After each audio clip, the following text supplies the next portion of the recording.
Yes.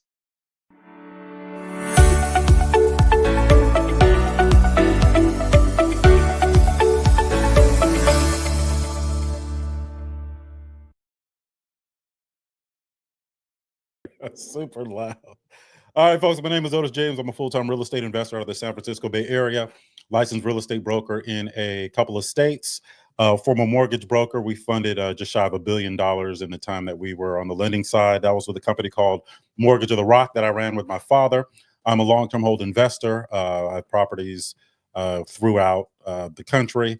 Four Data Points Academy is a real estate training platform where we make real estate investors. I spent the better part of 20 years in the multifamily commercial industry, overseeing well, now probably it's probably worth about 700 million in multifamily commercial assets.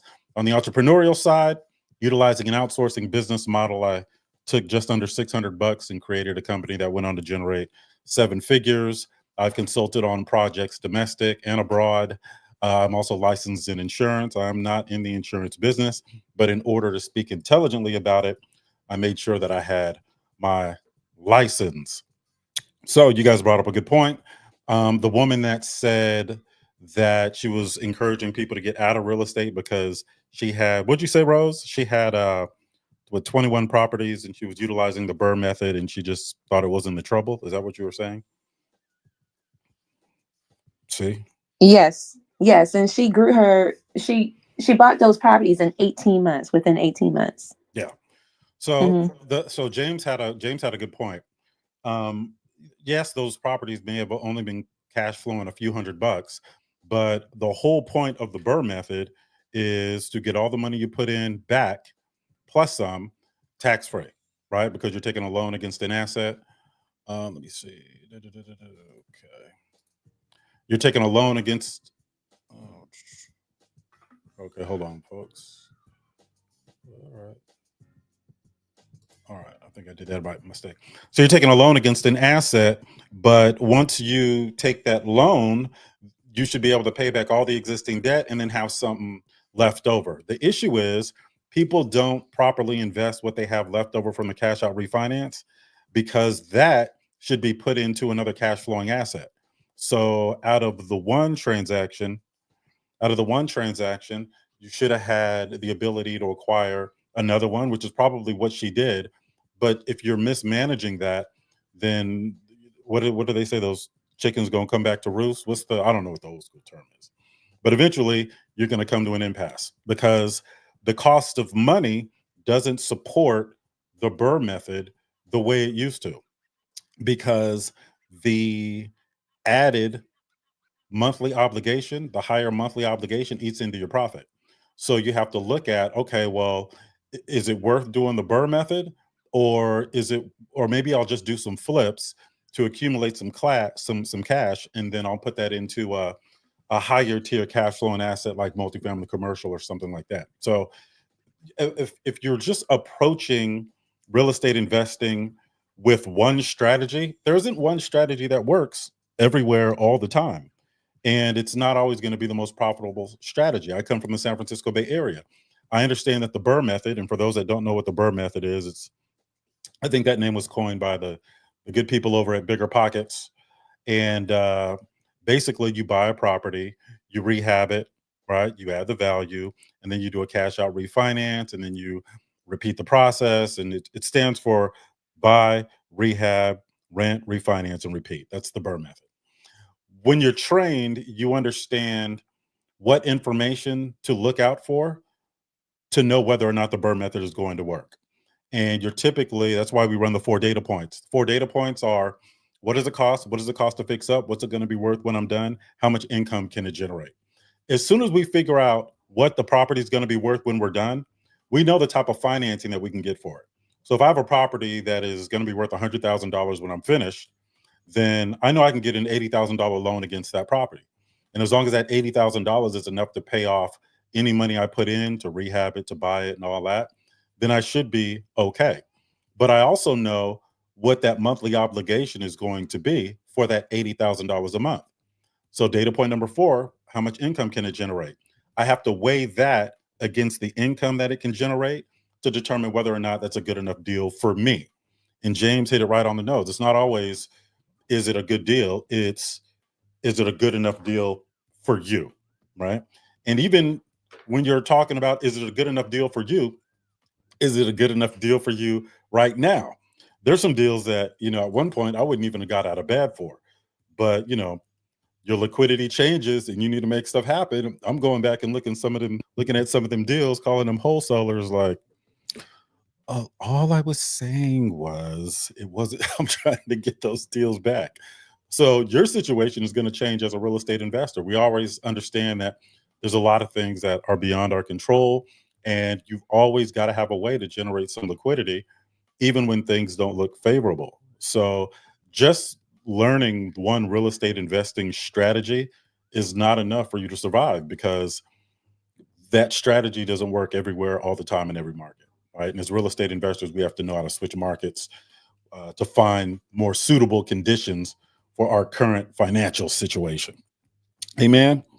So we've got some people. What's up? We'll do some introductions kind of as we go, and as people interject, I'll just ask that you guys introduce yourselves. The link at the top is 4 Data Points Academy, 4datapoints.com. That's our website. Everything we talk about, all the upcoming events and all that stuff, can be done through our website. The 4 Data Points Academy is a mentorship program, and it's an ongoing mentorship program, and we don't leave people stranded, right? So we don't have an end date. So once you're in, you're in. As a matter of fact, to get out, you got to get jumped. We got to jump you out. Like, it's like a gang. We got to jump you out. So that's probably why everybody's still in and active. I'm just kidding. We're not jumping anybody. That being said, we've got an event coming up in Houston, the 22nd.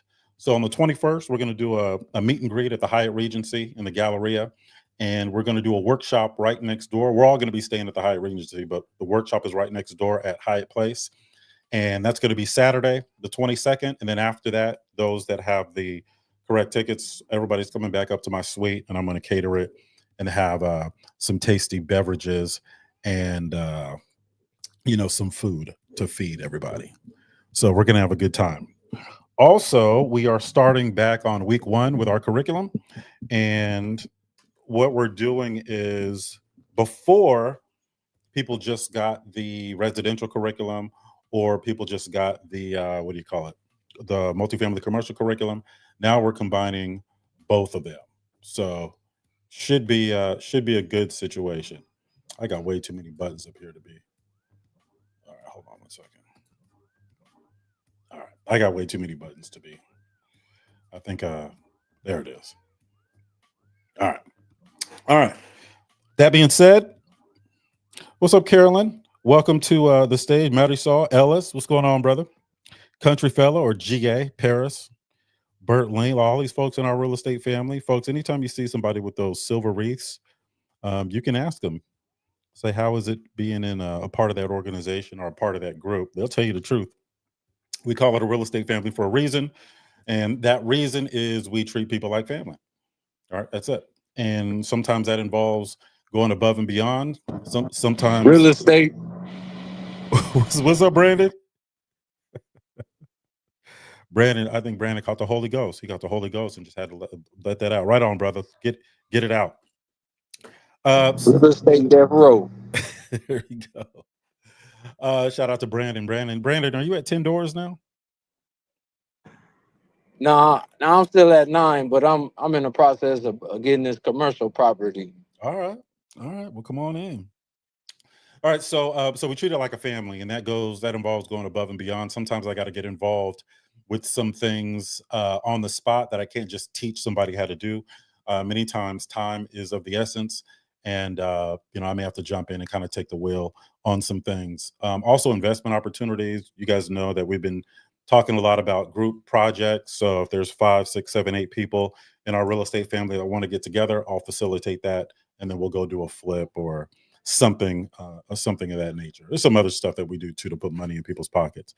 But at the end of the day, it's a real estate family, and you got a problem with my real estate family, you got a problem with me. All right. One of the things I wanted to talk about specifically is, you guys talk about a lot of the clickbait stuff. Some of you guys were talking about where people are buying real estate with zero capital up front. And if you're not trained, you don't know what the, let me turn this music down. There's probably going to be some copyright infringement stuff going on. If you're not trained in real estate, you don't always know what to look for. So people get attracted to being able to buy houses for cheap. And just because you can buy a cheap house does not mean that it's a good investment. As a matter of fact, you run the risk of anchoring yourself to a money pit or something that can cost you a lot of money. And I see that a lot with tax deeds, right? People buy these tax deed homes. And, you know, the whole purpose of the 4 data points is to try and protect you and filter out all the noise. And those 4 data points are: what is the cost? What does it cost to fix up? What's it going to be worth when I'm done? How much income can it generate? Those are 4 questions that are designed to protect you, because even as a new investor, it is going to uncover information that you may not have known to ask about. And the example of tax deeds, I've looked at tax deeds. I don't do tax deeds anymore. There's nothing wrong with it. I know people that are making a really good living that are doing some tax deed stuff. But the issue is, well, I have a moral issue about tax deeds. And you guys know the story, because every time we get on tax deeds, I say it. I was looking at some tax deeds, and I'm looking at tax deeds in markets that are not like California markets. They're like really inexpensive markets. And, there's just something about somebody getting their house taken for, $400 balance, taxes, property taxes due. That just didn't sit right with me. So I ended up just paying people's tax deeds. And then I stopped looking because I can't afford to pay the whole country's tax deeds. So for me, I'm not saying that there's anything wrong with people doing it, but for me, that's just not how I want to make my money. But since we're talking about tax deeds and buying houses for cheap, I'll give you guys an example. Somebody came to me, they say, "Hey, look, I got this house, $1,500. You guys got to bear with me because I always write down my notes. I got this house for $1,500. And I was like, all right, cool. Now let's go over all the problems. So these are the 4 data points of this particular transaction, right? Data point number 1, what does it cost? $1,500. Data point number 2, what is the cost to fix up? It's important. These houses are not always in the best condition. $60,000 to $70,000. I'm going to say $60,000 just based on pictures, and that was being extremely conservative. It could have been as high as $80,000. Okay? But I'm going to go $60,000. What's it going to be worth when you're done? Data point number 3. Well, houses that were in decent shape were selling for about $75,000. How much income can it generate? This was a 2-bedroom or a 3-bedroom, 1.5 bath, and the income was $900 a month. Okay. So let's look at that for a second. And you guys that are in our real estate family, you already know what the issue is with this.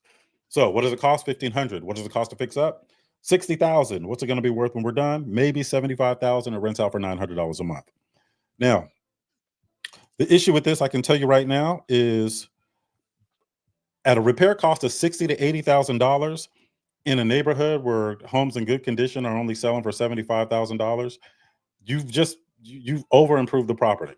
You put too much money into it. You put into it more than it's worth. Now, you're also not going to be able to get financing for that, because when you're using hard money, they have some limits.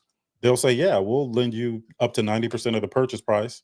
We'll lend you 100% of the rehab, as long as those numbers combined are less than 75% of the after repair value, or what it's going to be worth when you're done. All right. That's a key. Now, let's look at that.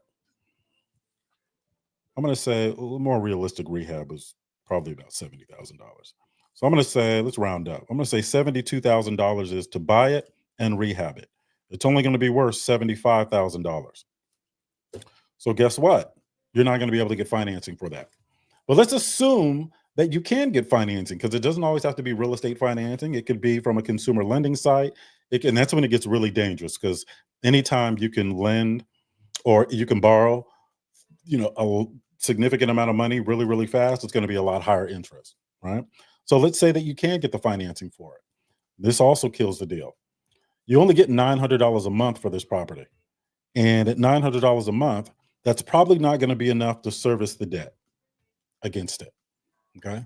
So there's a bunch of different problems here. Not to mention, if you buy a house for $1,500 and it's not in good shape and it's in a neighborhood where there's code violations and all of these other things, you are required to cover those code violations. That's all on you now. Okay. That means if there's too many to deal with, you may have to demo the property. Demo the property, that's going to run you probably 12 to 17,000, depending on where you are and how big the property is. So there's all of these problems that you can adopt because you got this cheap house and you thought you were getting over for $1,500, when really you can't bring in financing to improve it. Even if you do improve it, it's going to cost you more money. You could have just bought a newer house in that neighborhood for less money when it's all said and done. And a lot of folks don't look at that because the world is mesmerized by, oh, I can get a cheap house. I can get a house for $500. I can teach you how to get a house for free. That doesn't mean it's a good investment. And that's why training comes in when we're talking about real estate investing. That stuff is clickbait. There's no shortcuts with this stuff. There's no secret sauce. We're doing things that have been done for decades over decades over decades. Now, the tax code may change and the rules may change. The financing structures may change, and we have to be able to adapt when we're involved in these types of transactions. So I teach people how to go into a neighborhood that they've never been in before. And you guys can vouch for that, because the last 5 deals we got, I got them sight unseen. I didn't see them. All right. And some of those I disposed and never saw. We had a house in Detroit I had for 5 years. I never saw it in person, ever, not once, and ended up selling it. Right. So it can be done. But what they'll do is it's marketing. Right. I did a workshop. I was doing a workshop, James. I don't remember what the title of that workshop was, but it had to do with learning how to buy homes for $0. I think that's what it was. And 514. We ended up not being able to do it because the Zoom settings were messed up. So, but we had to reschedule it. 514 people signed up for that workshop. How to get homes for free. All right. How to get homes for free. I did another workshop that was teaching how to structure deals creatively, right? Which is paying out of your exit strategy. And we really dove into incorporating seller financing with hard money, with some other strategies. 47 people signed up.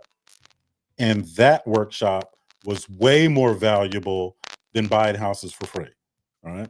So let's get into the buying houses for free. I'm going to teach you how to do that, and then we're going to pick it apart. Again, that doesn't mean that it's a good investment just because you can buy a house for free. Okay. It's just called paying out of your exit strategy. And I'm going to break it down for you guys. And then we're going to break it down on how to do it within an apartment building. Now, can I share my screen on here? Let me see. I think on YouTube I can't share my screen, but I'm gonna have to talk through it this first time because I'll push the wrong button and then I'll be on, something else will come up. Mess it up. So let's talk about the simple stuff, right? How do we buy a house with no money out of our own pocket? Now, I'm going to say it again. Just because you can buy a house with no money out of your own pocket doesn't mean that the house is free. That also doesn't mean that there aren't other costs outside of you just buying the house. Do you know how to move forward without getting a home inspection? You're still going to have to pay for the insurance. You're still going to have to pay closing costs. You've got title insurance and all those other fees, right? So, and hopefully you've set it up to eventually bring in some permanent financing, because bringing in additional financing is how you're going to pay off that obligation. So just because you're buying a house for $0 doesn't mean you don't have to pay for it. It just means $0 up front. You're going to pay it out of your exit strategy, and this is how. Now, when we talk about structuring these deals creatively, who was it? I think it was Ellis. Is Ellis still here? I think Ellis made a good point. Anytime you have to start putting duct tape and Band-Aids on deals and all these other things to make it work, it's less likely to work, because as creative as you want to get, you still have to explain to a potential seller how that's going to work. And to somebody that's not a real estate investor, good luck. And I've had plenty of these conversations to know the difference. But 4 components, okay? 4 components. Let me turn this. So component number 1. See, I break everything down into fours. It's easier to remember, right?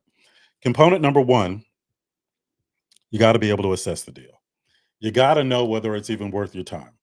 I get a lot of opportunities where I can get real estate for free, but the real estate is trash and I'm really just obligating myself, right?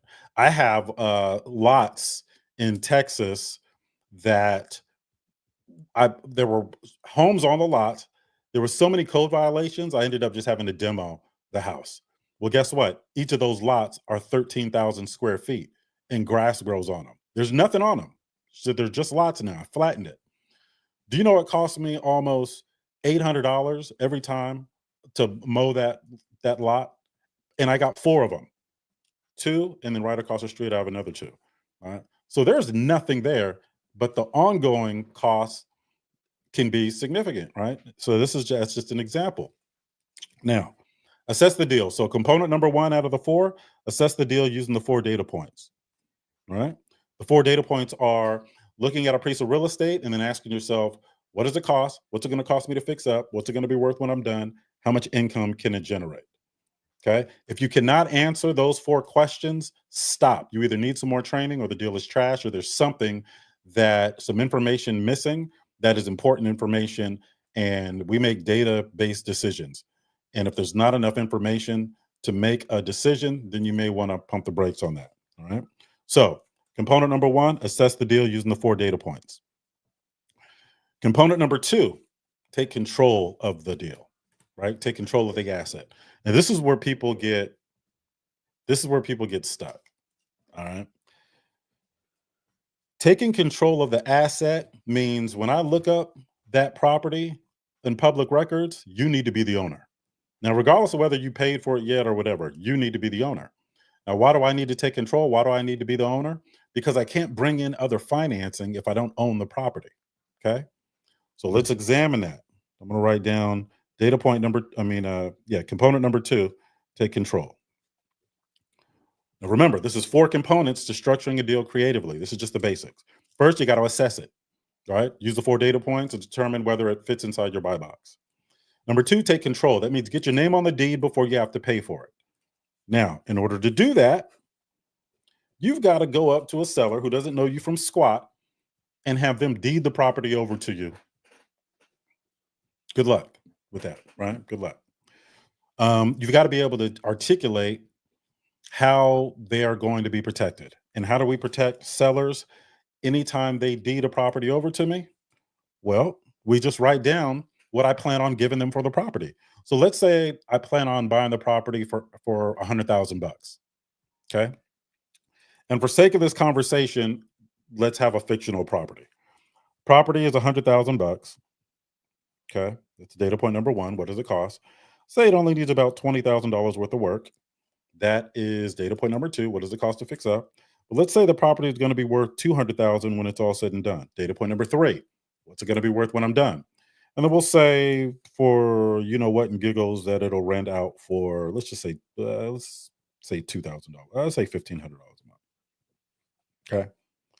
This is the property. This is the 4 data points, right? And I'm going to buy this property with 0 capital up front. Now, let's go back to the 4 components we were talking about. We got to assess it. Now let's assess it. Okay. What does it cost? 100,000. What does it cost to fix up? 20. What's it going to be worth when I'm done? 200. How much income can it generate? 1,500. Okay. It looks like there's some opportunity there. It looks like I can add enough value. So when I do my cash out refinance, the 80% of that value that I've created is enough to pay off all the existing debt, including the seller. Okay. So component number 1, assess the deal with the 4 data points. We just did that. Component number 2, what's it going to cost to fix up? Now I can typically do that with pictures and, I'm actually pretty good at that. All right. But, we $20,000 for sake of this conversation. Data point number 3, what's it going to be worth when we're done? Well, it's easy. We just look and see what similar properties are selling for.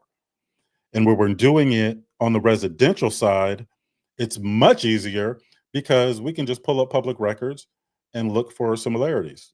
And if that makes you nervous, you can go ahead and have an appraisal, but eventually you won't have to. Okay. Now, let's go back to how we take control of this deal. I'm going to have Mr. Smith, who is the seller, deed this property over to me. But Mr. Smith doesn't know me.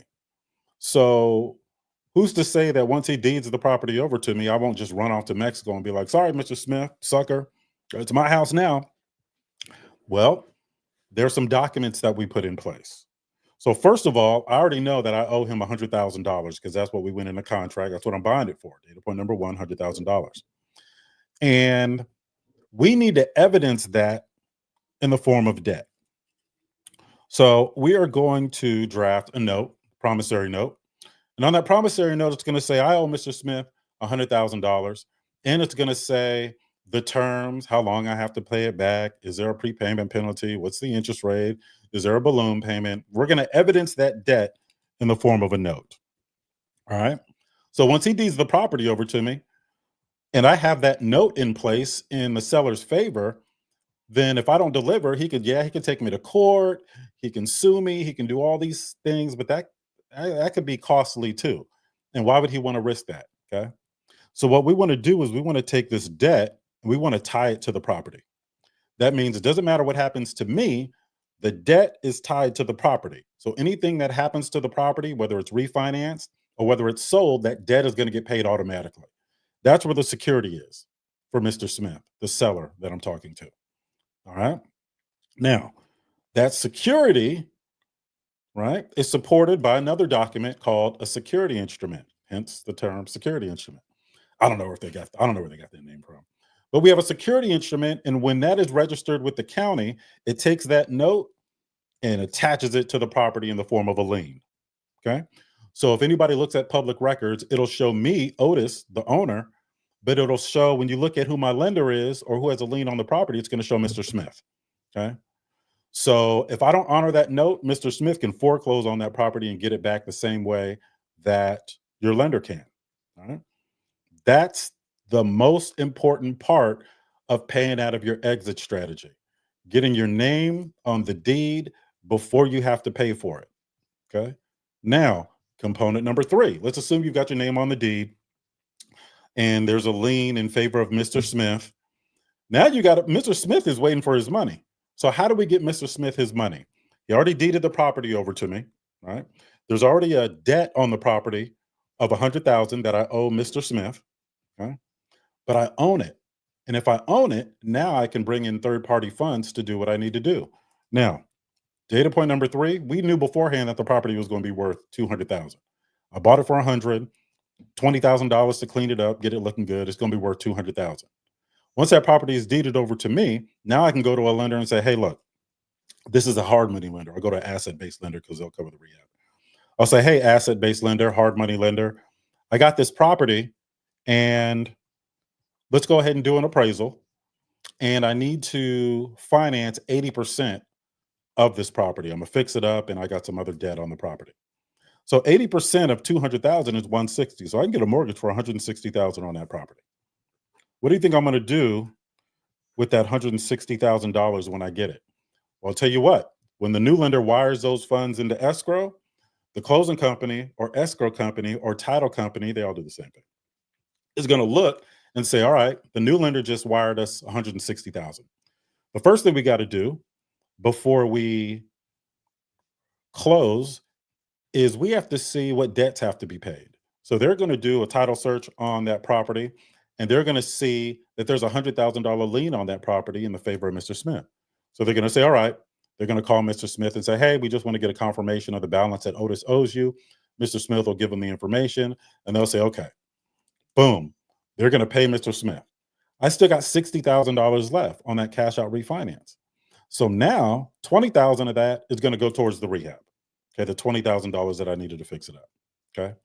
So that's going to get paid. Then you have closing costs and other things that have to come out of there. And then I keep what's left, but I now own this property with my own lender. Mr. Smith has been paid, and I've been able to acquire it without having to come in with a down payment. Okay. Now I know I said a lot, so I'm going to break that down a little more. Okay. Let's take first of all, is there any questions on Clubhouse? You guys got any questions or anything you want to add before I could talk for 20 hours. Hey, there was one question. Let me see here. I think it was Carolyn. I saw it earlier. Let me see here. Oh, what is the best contingency plan for this? She asked this about 15 minutes ago. Yeah, so there is no contingency plan in the traditional sense. Now, if you have to pivot, for example, let's say that we had already assumed that the house was going to be worth $200,000 when we finished. All right. So we were going to take control of the property so we own it. And then we're going to delay payment to the seller until we can add value, bring in financing to pay off the seller through a cash out refinance. But what happens, and this happened in 2022, what happens while we're in the middle of the deal, interest rates keep going up? Well, if interest rates keep going up, that means the cost of money is more expensive. That means somebody that could afford a house at $200,000 with a higher interest rate, now they can only afford a house at $120,000, $130,000. All right. Now, this is just an example, right? So guess what? Now that's going to impact home prices in that neighborhood. They'll probably dip. Well, it's a chain reaction. It's one thing happening after the other, and none of them are working in our favor. So in that case, the contingency plan or the pivot would be selling the property, not doing the cash out refinance. Because if you do the cash out refinance, you got to leave 20% equity in the property, with few exceptions, right? If you sell it, you get all the equity out. And sometimes, look, you may have a plan to do a cash out refinance, use the BRRRR method, take that money that you get out of that, go do another one, but then things happen beyond your control and you got to pull the parachute. You got to sell it. And that gets really complicated because if you're in the middle of a rehab, your exit strategy influences the type of rehab you do. Right. So if I got a property that I'm going to sell, I'm going to use higher end finishes. If I got a property that I'm using for transitional housing, I'm going to use lower end finishes. Well, guess what? If I've already, passed midway through the rehab and I've got these finishes in there, then I decide I got to sell it. Well, now it's like, okay, well, what are we going to do? Right. So these are all of the things that you have to be thinking about when you're trying to execute this process. Real estate investing is not just about one strategy because it almost never works the way that you think it's going to work. There's too many variables. You're working with too many different people. There's too many people involved in every transaction. You've got the insurance company, you got the appraiser, you got the contractors, you got the closing company, you got the seller, all of these things, these folks, you got the city, you got the permitting process and inspectors and all these folks that are, trying to make this thing happen. And it doesn't always happen the way you want to or as quickly as you want to. So the answer to that question is the contingency would be to sell the property. I call it pulling the parachute, licking your wounds, and then coming back to fight another day. Amen. All right. Any other questions back there, Tawaris, that you can see, or James? No, but let's take a quick second and just reset for a minute. So welcome to the 4 Data Points Academy, y'all. We are live streaming. We got like a multicast, a simulcast to several different platforms. So first of all, we are on Clubhouse. And look, we started this thing on Clubhouse, almost 4 years ago now? Oh, yes. Look, I know a lot of people are not still on Clubhouse, but we are still on Clubhouse. And I think what we love about Clubhouse is it's very interactive, right? People can ask questions. They can put questions in the chat. People can come on stage. It's very interactive. Look, if you ain't real, you can get your card pulled on Clubhouse. And so we still like that. And that's why we are still around. I want to invite everybody, if you are in Clubhouse right now, to click the link at the top. That is our YouTube page, because we are currently streaming live on YouTube. We want to grow that following. We're just kind of starting out. You can be our 113th follower. So yeah. Click the link at the top. Click the link at the top, please. I want to take a second and invite all of y'all to do that. So let's pause and let's do that. Let's follow our YouTube page as we are live streaming on there. You can see Otis live right now. He's on YouTube streaming live. So let's do that. Follow our YouTube page. We're also on Instagram, and we're live streaming on there. So we got the simulcast ready and growing. What are we? Are we on any other platforms? I don't know. We on TikTok. We're TikTok about to go away. So Facebook. For Facebook, we're on Facebook. So you can follow us on there. 4 Data Points Academy. 4 Data Points Academy on Facebook. Otis James 1 on Instagram, and 4 Data Points Academy on YouTube, and 4 Data Points Academy right here also on on Clubhouse. So appreciate y'all all for being here. We are talking about how are these people buying properties with $0. So all of these strategies that you hear all these gurus talking about, it is all getting explained right here. Let's see. Are there any more questions that we have? Davina, I think that is it, brother. Go ahead. I see Davina. Davina, is that old Otis James Real Estate Family banner? We need to get you the platinum edition. You rocking the classic, the vintage edition. Go ahead, on sis. All right. Now I got something to notice. what's up, Brandon? Brandon, how many doors you at now? All right. Well,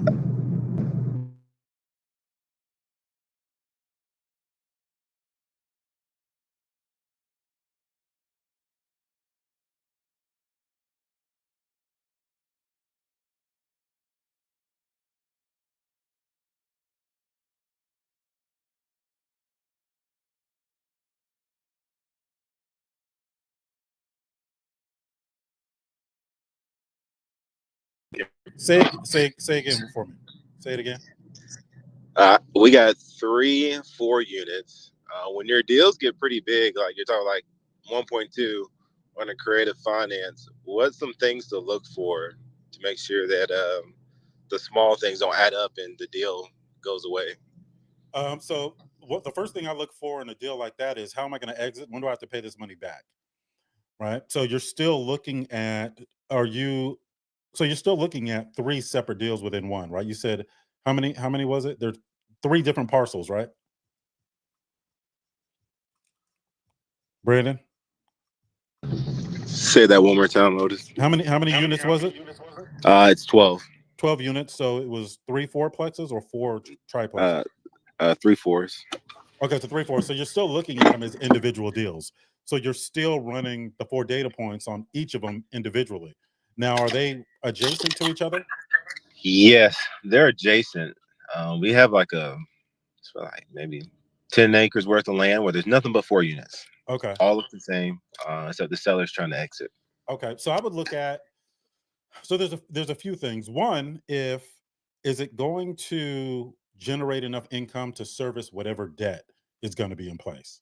And then once that debt is in place, when does it have to be paid? Like, is there a balloon payment? Does it have to be paid before a specific time? And if it has to be paid before a specific time, like let's say, look, we'll give you a 30-year loan, but we want a balloon payment in 3 years or 2 years. So they're going to amortize it over 30 years. Amortization means they're going to stretch the payment and calculate the payment based on a 30-year loan, but the entire balance is going to be due in 2 or 3 years, whenever the balloon payment is, if there is one. So if there is a balloon payment, I need to make sure that I can add enough value to those properties so that when I bring in third-party financing, it's enough to pay that balloon payment. Now, I also know I have to look at, third-party financing is not going to give me 100% of what the property is going to be worth. They may only give me 75% or 80% of what the property is worth. So I have to look at, okay, when this balloon payment hits, what's the property going to be worth, and calculate 80% of that.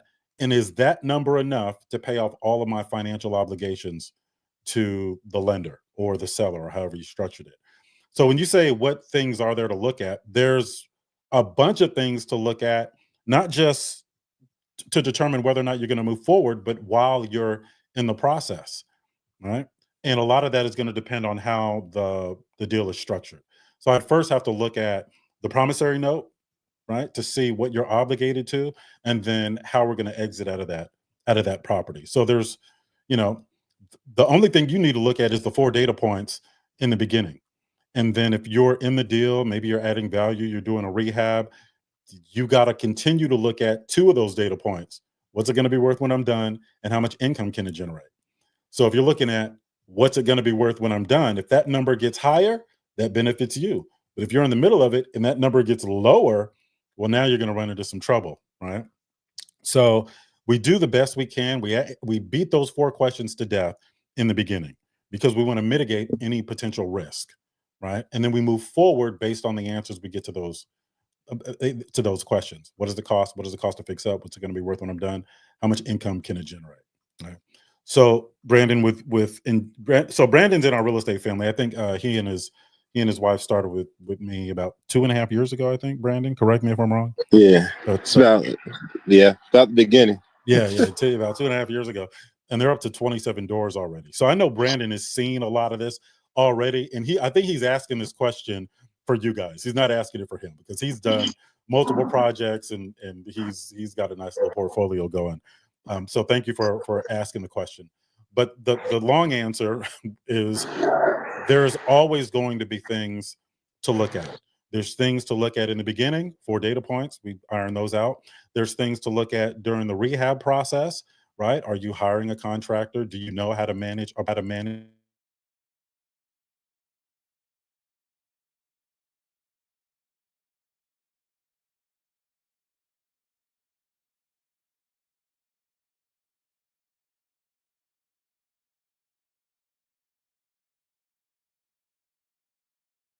And when I'm holding somebody's hand through the process, I typically will introduce questions that they may not have known to ask.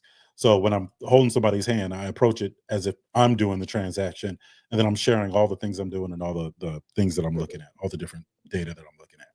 So hopefully that was a very long answer to short questions, but there's just too many things beyond your control, folks. So you really have to have kind of a field vision to make sure that you're not missing anything. All right. Any other questions back there, Tavares or James, that you guys see? Let me see. What's the third question again? What does it cost to fix up? I said, so the 4 data points are: what does it cost? What does it cost to fix up? What's it going to be worth when I'm done? How much income can it generate? Right? Lachey said the sound is so much better here. All right. So how much income can it generate? Let me see if I can bring this mic up just a little bit. That's the 4 data points.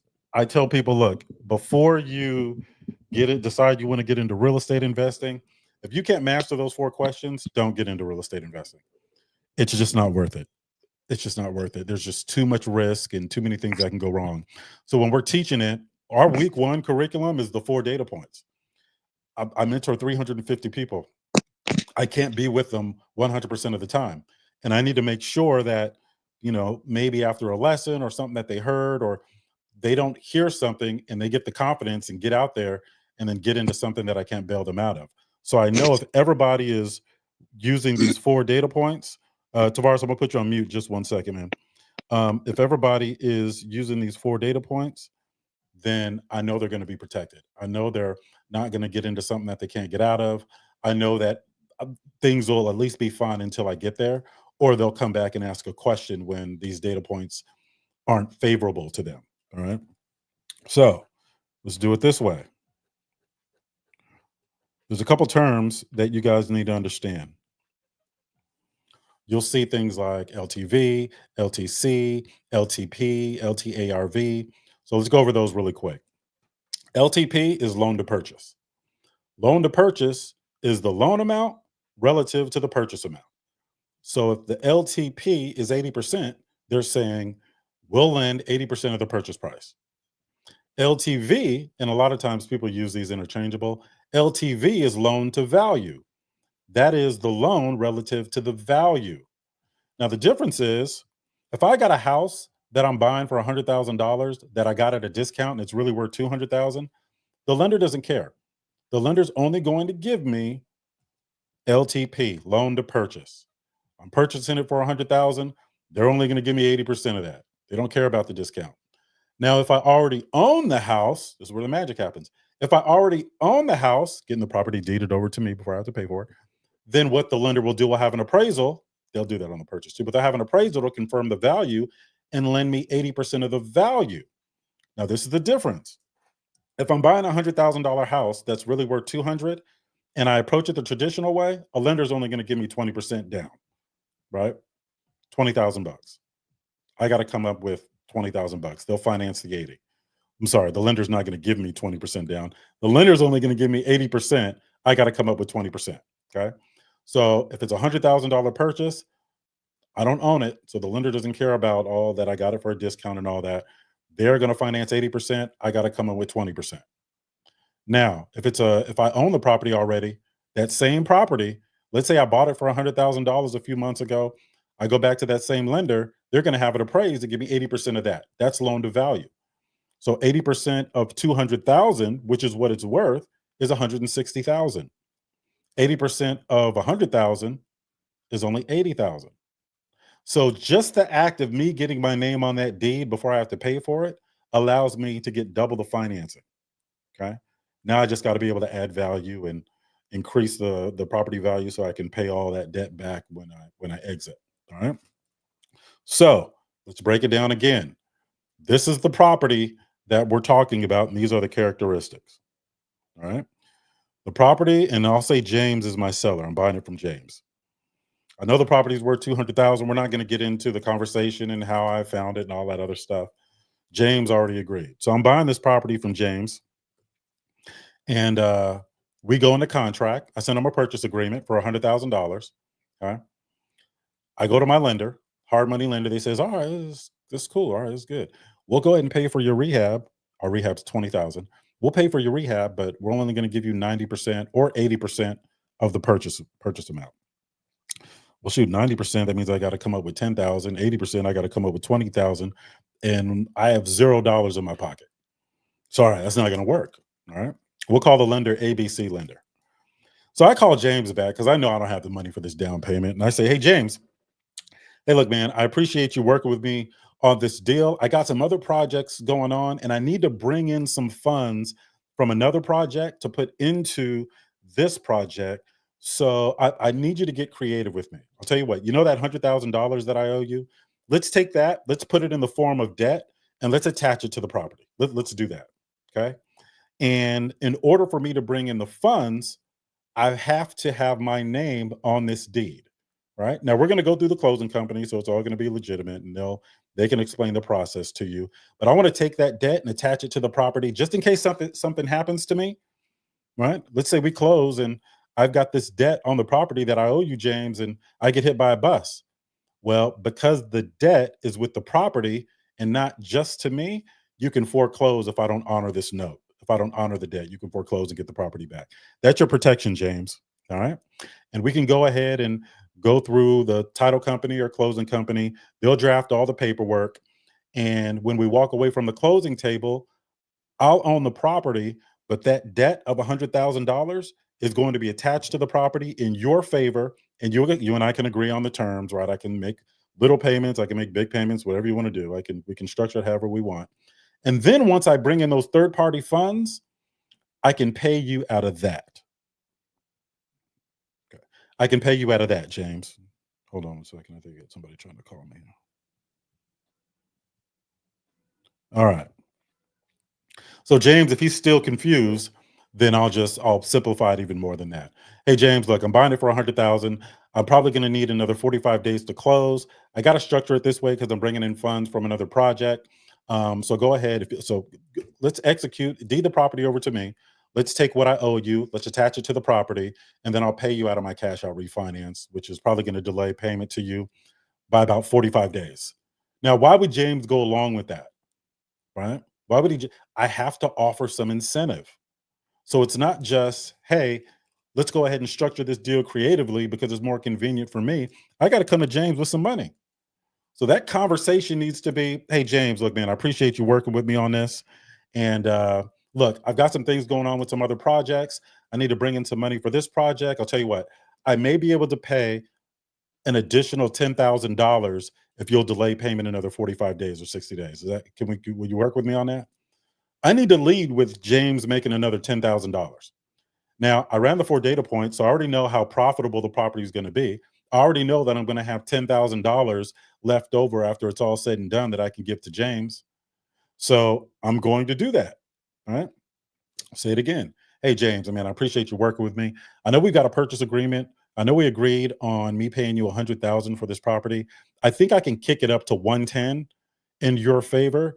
I just got to get creative. Are you open to that? That's how I'm approaching that question. James is going to be like, yeah, well, shoot, $10,000. I'm open to that. And then let's say James has some other small obligations he needs. Maybe I can take care of those in the meantime or whatever. You can structure it any way you want. Okay. But now the property's in my name. Okay. Now remember that lender I had to go back to and I didn't have the down payment, the 10 or the 20% they wanted. Now I can go back to that lender and say, hey, I own this property. I need to do a cash out refinance. So now the loan to purchase restriction is gone. I'm not purchasing it. I already own it. Now it goes from LTP to LTV conversation. Now it's loan to value. So now that lender is going to say, all right, well, I told you I can only give you 80%. Okay, cool. Well, now the value is 200. All right. 80% of 200 is 160. 160 is enough for me to pay James his 100,000 plus the $10,000 incentive. I still got 50,000 left over.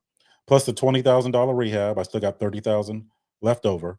Plus closing costs and all that. I probably still got 20,000 left over. So when it's all said and done, I own the property. It should be cash flowing. James is paid off, and I just acquired it without needing a down payment by executing those 4 components. Assess the deal, take control, means you get your name on the deed before you have to pay for it. Add value, make it worth more than you bought it for by enough, and exit.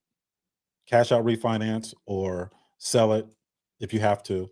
But you'll determine what needs to happen, based on your strategy and your long-term obligations and all that other stuff. All right. Everybody's investment plan is going to be a little different. Now, is there any questions about the You difference? should have like an applause button. Do you have like an applause button? I do, but I know That's pretty good. I haven't memorized them, and I know I'm gonna mess it up. But let me see if there's any. Yeah, I don't know what these buttons do. Yeah, I don't know those buttons. So yeah, that's what it is. Now let's talk about how are we doing that with these apartment buildings, all right? And this is where it gets a little more complicated. Now, you guys know multifamily commercials was my life for the better part of 20 years. I was overseeing 3,000 units. I was at the corporate level, 650 million to 700 million in multifamily commercial assets that I was, managing. And the operations component of multifamily commercial, just something that I enjoyed. I like it. Okay. All right. So how do we do that? How do we buy an apartment building with zero capital? Now, you guys already know this. Anybody with these silver wreaths, they already know how to do this. For the most part, they know how to do this. And I'm reluctant to share this because I don't want people to get excited and think that they can generate an entire business by acquiring real estate with zero capital up front. It's not realistic. You have to be educated in the process because you're only as effective as your ability to explain it to somebody that you're going to be working with. Okay. Now, let's buy an apartment building for zero capital up front. Let me find these notes. All right. Is there anybody that has any questions while I do this?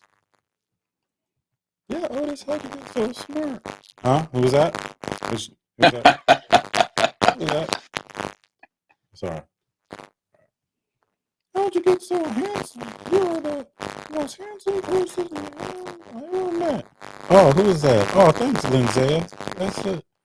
Oh, appreciate that. All right, word on the notes. Here we go. Your hair is so silky smooth. It reminds me of the water that Jesus walked on because it's so wavy. Hello, I'm sorry. I thought I was sorry. All right. Oh, where are you? Okay. Oh, here we go. Now you guys have this. We do this at the workshops, right? And this is, people get excited about this. I don't necessarily. I share this example so that people can understand what's possible. But I'm very, very careful to let people know that it's not always about what's possible. It's about what's likely, right? But I use this as an illustration so that people can get a basic understanding, right? So at the workshop, we're going to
Sorry, this thing keeps, I don't know why this thing keeps turning me back to mute. All right, so this is the building for that we're going to buy for no money out of pocket. It's a 10-unit apartment building. Now, when we get into multifamily commercial, I'm going to give you guys this example, but I'm not going to have time to teach you all the different components of multifamily commercial investing. So you guys that already know. But for those of you that are seeing this for the first time, just play along. It's a 10-unit apartment building. 6 units are occupied, 4 units are vacant. The vacant units need repairs, just a facelift that we calculated $8,000 a unit. So to fix the 4 units up, it's going to be about $32,000. The in-place rents are $500 a unit. So that's $3,000 for the entire building per month. The market rent, meaning the market will support $700 a month per unit. So if I had all the units in good shape, 100% occupied, I'd be getting $700 a unit. Okay. There's no mortgage on this property. So it's free and clear, right? Baby boomers about to retire, right? That own this property. The neighborhood cap rate. Now, a cap rate is the relationship between the net operating income and the market value, or what a building sold for. So if a building's net operating income was $30,000 net, right, after expenses and everything, and it sold for $300,000, the math is this: 30,000 divided by 300,000 is 10%. That is the cap rate. You take the average cap rate in the area and we apply it to our building to determine what our building is going to be worth. Okay. Now, we're going to assume that the expenses on this building are going to be 20%. All right. 20% of all the income is going to go toward expenses. Now, most investors will tell you to use 35 to 45% for expenses. I manage $650 million in multifamily commercials. Trust me, if I go as low as 20%, I got a reason. Really quickly, I would address a lot of the capital improvements and the major improvements during the purchase process. So my overall maintenance would be lower. 10 units is not enough units to where a property manager is required. So I don't have to do payroll for that. And it's just 20%. Okay. So 10-unit apartment building, 6 are occupied, 4 vacant. The ones that are occupied are giving me $500 a month per. The 4 vacant ones are going to cost me about $8,000 per to fix up $32,000. All right. This property generates $3,000 a month, which is $36,000 a year. Now, the documents that I'm going to utilize is a purchase agreement, a note, right? That's just evidence of the debt. We talked about it earlier. A deed, which is just a transfer document, and a security instrument. That means whoever the lender is, I give them the power to foreclose. That gives them the power to foreclose, all right? So step 1, we got to determine how much is the property worth, right? Because that's how much we're going to offer. So we determine it by calculating the net operating income divided by the cap rate. So let's figure it out. $3,000 a month times 12 months is $36,000. You back out 20% for expenses, you're left with $28,800 net operating income. You divide the net operating income by the cap rate to get the value. And in our case, we're going to say the cap rate is 6.5%. And I know these are a lot of numbers, but just know they are what they are, and you can use them in your favor. Okay. Now, all right. You can use them in your favor. All right. Instagram only lets us go an hour, so they cut that feed off. All right. So $3,000 a month times 12 is $36,000. Back out 20%, $28,800 divided by the cap rate of 6.5%. You come up with $443,077. That's how much a building is worth. $443,077. So I'm going to offer to purchase the building for $443,077. But if they're going to get creative, you got to give them some incentive. So I'm going to offer them an additional $20,000 to get creative with me. Right now, we'll assume, I'm not going to go over the whole conversation, but we'll assume they agreed to it. $20,000 was attractive enough for them to engage. All right. So step 3, remember, step 1, determine the value. Step 2, you negotiate. Step 3 is the value add. So I got to find out who manages the landscaping. Now, these are the little odds and ends stuff, right? And I throw this vendor in here as an example. You can do this on a much larger scale.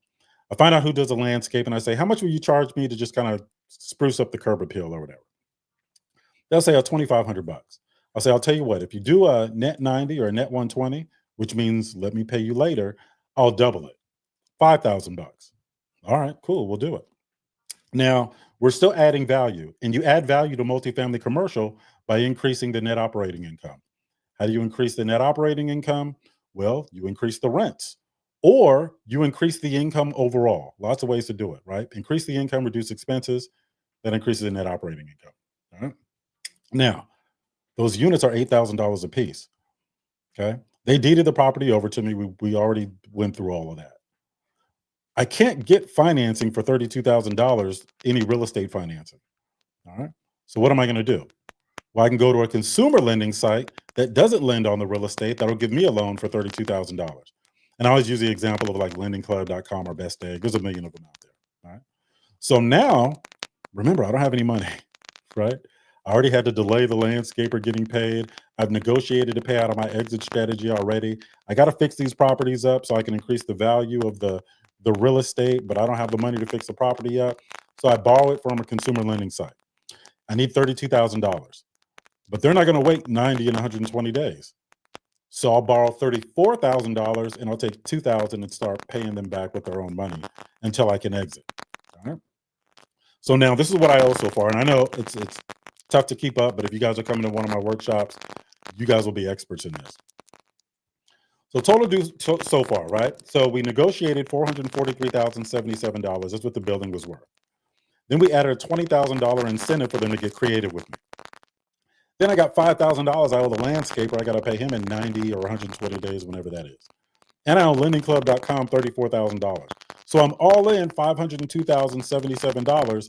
I haven't made any payments yet. I'm paying Lending Club back, but I'm paying them back with their own money. I needed 32. I borrowed 34 so I could take $2,000 and start paying them back. But now I rehab the units. So now, remember, market rent for those units are $700 a month. Okay. So I rehab the units, get them rented out. Now I got $700 a month times 4 additional units. So now what am I going to do? I'm going to see how much value I added because my cash out refinance is going to take care of all of the debt, everybody I owe. So we've got $3,000 a month that I was already getting. We've got an additional $2,800 a month after rehabbing those 4 units. That's $5,800 a month times 12. 12 months is $69,600. Remember, I'm backing out 20% for expenses. 69,600 times 0.80, back out 20%, leaves me with an NOI or net operating income of 55,680. 55,680 divided by the cap rate, that doesn't change. 55,680 divided by 0.065 is $856,615. Recap. I bought the property at $443,000. I started delaying payment to everybody and structuring it so I can pay them later, right? With the exception of the lending company. I got to pay them back immediately in 30 days, but I'm paying them back with their own money.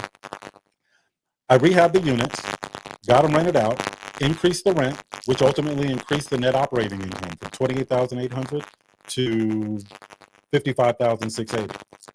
You do the formula with the new operating income, the value of the building went from $443,077 to $856,615.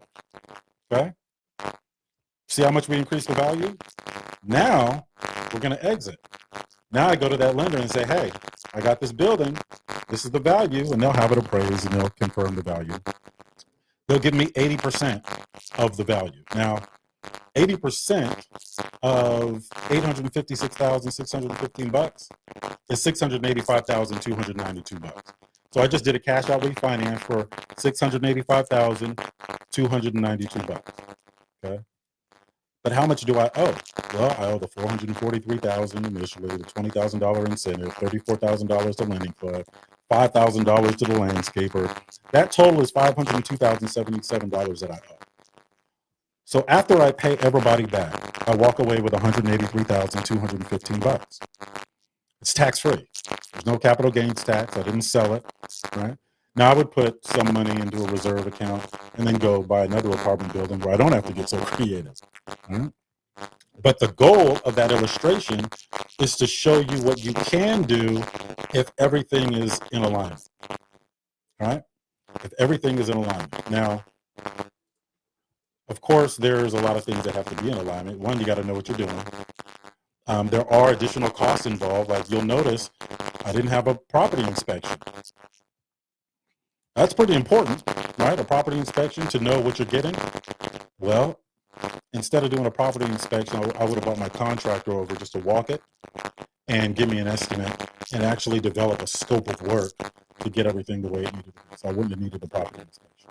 But I would have had some of those vendors come over and just kind of give me an estimate on getting things where they needed to be. And that could be, electrical, plumbing, HVAC, or whatever it is. Right?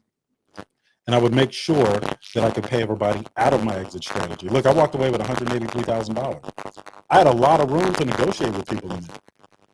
Let's say I needed a new HVAC system. So I could have, I had enough left over to cover that. I'm about to go on daddy duty in a little bit. So, again, that's just an illustration to let you guys know what's possible, not necessarily what's likely. Don't approach that thinking that you're going to get into real estate investing with no money and then just be able to pay for everything out of your exit strategy. It doesn't work like that. Right? The more money you have, the easier it is to be successful in this game, but don't let the lack of money keep you from entering this game. All right, because you still can do this stuff. You just need to be trained properly. All right, and I don't want people caught up in the glamour. You join our real estate family. I'm gonna teach you the good and the bad. So even if you can accomplish something like that, it may not be in your best interest. Everybody's situation is different. Knowledge levels are different. Credit standing is different. So a lot of things that's going to I hate to rush off on this one, but I got my little man outside and he is on daddy duty, or I'm going to be on daddy duty, and he's walking around with diplomatic immunity. So I need to get him taken care of. February 22nd. You guys already know that our workshop is in Houston. You can fly down to Houston for that weekend. You'll leave a lot better off than you came. All of that information is on our website at 4datapoints.com. Is there anybody with any questions before we get out of here, or anything that they want to add before we drop off? Not all at once. That's all there is. No questions. All right, then we are finished. 4datapoints.com. You guys are in our real estate family. The class schedule starts at week 1 tonight. So go to the website, look at the class schedule. I updated it. As you know, we are now combining residential and multifamily commercials. So if you're already in a real estate family and you only signed up for one or the other, now you get both. You can just attend those classes. That being said, I gotta go. You guys enjoy the rest of your day. Peace, y'all. 4datapoints.com is the website. Hold on one second. I'm going to steal that part.